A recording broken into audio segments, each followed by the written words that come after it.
So many dynamic personalities already on the Rockets. Do you think Jimmy Butler would fit in Houston?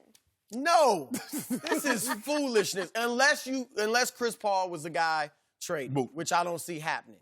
And even then, I have my doubts. It would be a similar situation to what you have now with Chris Paul. But here's the deal.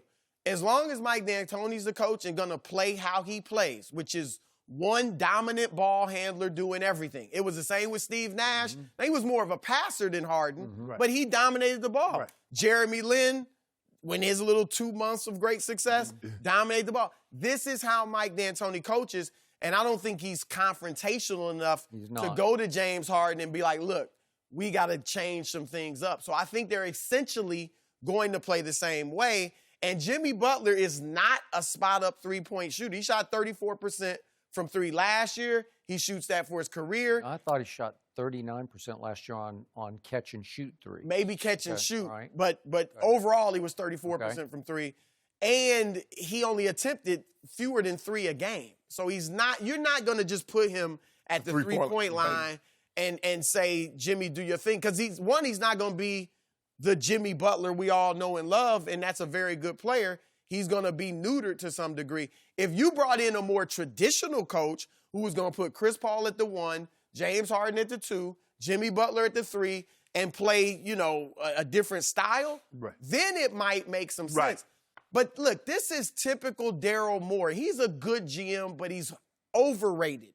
People think he's the best thing in the NBA. He goes after big names regardless of chemistry, regardless of fit, regardless of any of the human element. He never takes any of that.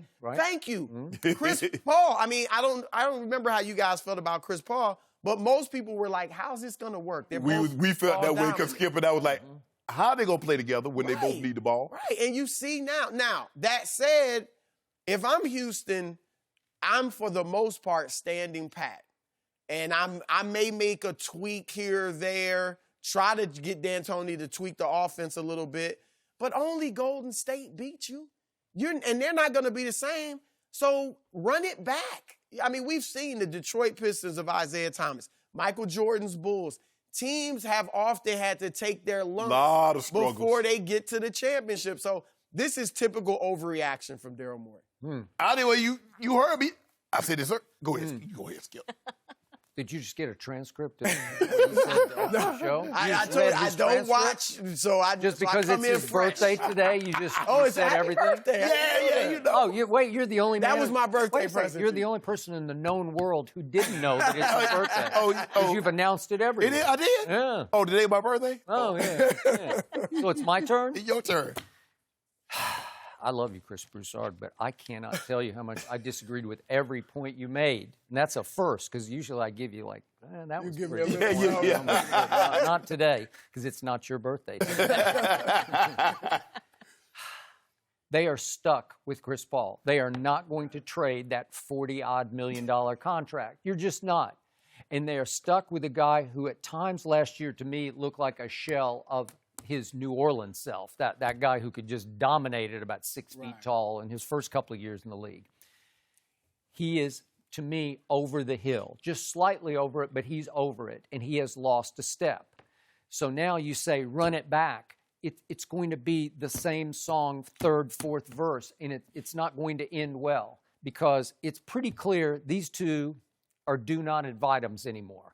And I'm not sure you can just roll the ball back out there and say, you guys just figure it out because there's no Kevin Durant. Just go figure it out because we still got Capella and we still got Eric Gordon and we still got a chance. Maybe we can figure it out this time and muddle through and make it work because it's so open door winnable this year. To me, Jimmy Butler is just what the doctor ordered for this team right now. And as I told Shannon, it might be Dr. Freud or Dr. Phil or somebody, but they need some doctor in the house. Maybe. You quack. Okay. Jimmy Butler is his own man. Yes. And he is a leader for better or for worse. And if you put him with a bunch of young Timberwolves, it's for worse because he's just going to run them all out of the locker room because he's not going to put up with their babiness, their childishness, and they're not going to like it when he pushes back on them. And they rebelled against Jimmy Butler. In this case, you have two veteran stars. One's a superstar. I don't know if Chris was ever a superstar. I'm not sure about that, but he's a star. Hall of Famer. Hall of Famer. And you got a guy who's going to walk in the locker room and say, enough of that, and who will get in both their faces and become the leader this team does not have. Chris could have been the leader in his younger days, but he can't back it up on the floor anymore. D'Antoni is the opposite of a leader. I don't know. When I listen to his sideline huddles, when they show the snippets on TV, it's just like that. Nobody's listening. Everybody's looking down at their shoes, you know. We got to get a stop, guys. We got to get a stop. Come on. Really?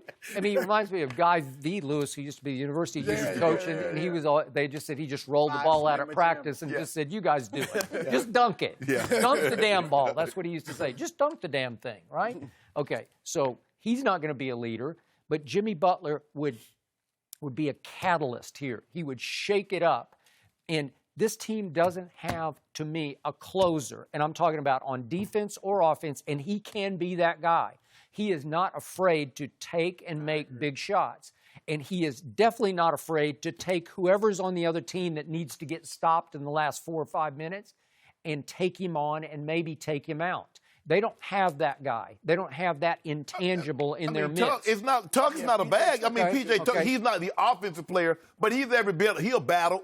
Right. He will battle, but there's something about Jimmy Butler. He'll make the play on the guy, the block, more like Iguodala plays at 6'7" and long. And the one cherry on top I forgot to throw in the opening block of this show, he grew up in the Houston area. Tom Ball, and it's a suburb of Houston. Yeah.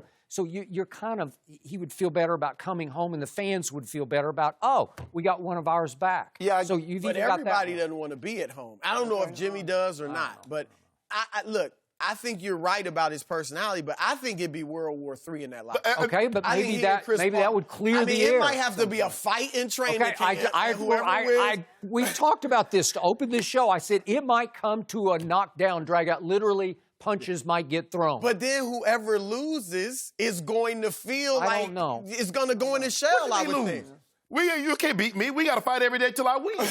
Or one of us got to get up out of there. So it won't work. So a fight won't help. If you run it back, it's going to fester. It's going to start to rear its head a little bit, and then it's just going to explode again between Chris and. I'm on record as saying they're going to be the Phoenix Suns or the Sacramento Kings. You know, where they get close, but they're never quite good enough to win. Oh, back in the old days. I agree with you that they're not.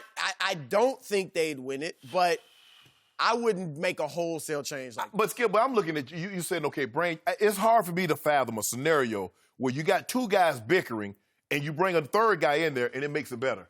Right. It's not going to make it any better. You need a peacemaker. He ain't no peacemaker. You need a referee. He won't be a peacemaker. I know, but sometimes it needs to explode in training camp and get it out of the way. I've seen situations where they got it over with in training camp and all of a sudden they made peace with each other. And if they do start to have conflict during a game, this is the guy who just jumped in the middle and said, but I don't think he does that. I don't think he just, for the greater good, hey, guys, come on. I think he stirs it up just like Chris Paul stirs it up. Yeah, I don't know what he do to that. I don't like the run it back recipe next year. I just don't like it. And you have a chance to go win it all. You have the pieces. Now, again, we're going back and forth about who would have to get traded. They have to keep Capella to me in this mix. And but they're talking about him being involved. Okay, but there are three. The ESPN report is 3, 2 have to go. If Eric Gordon and PJ go, I'm okay with that. I still think you need somebody to do the windows, do the dirty work. I agree with you on that. I would first of all, if I'm Houston, I want to keep Capella. If I'm Philadelphia, I don't want Capella. You don't need because Capella. I've got Embiid and I got Simmons down there too. Okay. I would want Eric Gordon. For Philadelphia, look, Eric Gordon and P.J. Tucker, and then maybe you bring back Tobias Harris because they need shooting. Right. I think that would be really good for them and try to get a third team involved. Tell Houston, go get a third team where we can get a point guard. Okay. And it don't have to be a great one, a Darren Collison or something, somebody that is a good point guard that can run the offense if I need him to. Okay.